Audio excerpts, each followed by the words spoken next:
Donc dans cette vidéo-ci, on va voir le calcul littéral, la distributivité simple. Par exemple, on va nous donner un rectangle.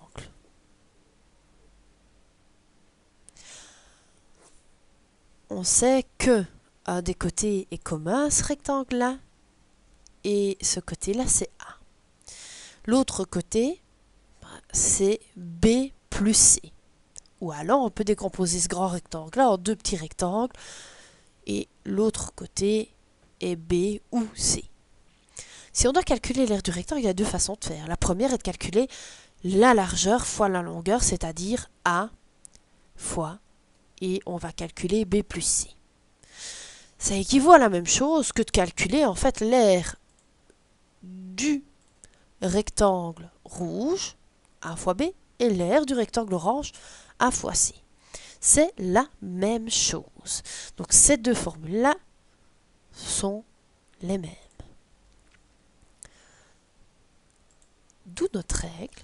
Pour multiplier une somme par un nombre, il faut multiplier chaque terme de la somme par ce nombre et additionner les résultats obtenus.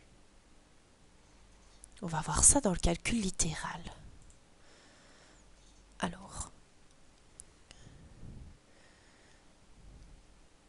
par exemple,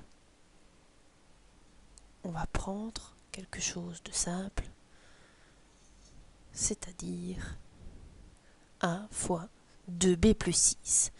Qu'est-ce qu'on va faire? On va distribuer notre A sur notre 2b et sur notre 6. Et ça va nous donner A fois 2b plus A fois 6. On calcule, ça nous donne 2AB plus 6A. Si maintenant on a moins 2B fois, dans notre parenthèse, on va distribuer de nouveau. Attention, c'est le moins 2B qu'on distribue. Donc moins 2B fois 6F, moins 2B fois 4. Et on calcule. Si maintenant on a 6A fois 5J moins 6, on va distribuer le 6A, puisque c'est chaque fois le facteur qui multiplie la somme, qui va être distribué dans cette somme sur chaque terme. Donc 6A fois 5J plus 6A fois moins 6. De nouveau ici, c'est le moins 5A qui multiplie la somme. Donc c'est le moins 5A qui va être distribué.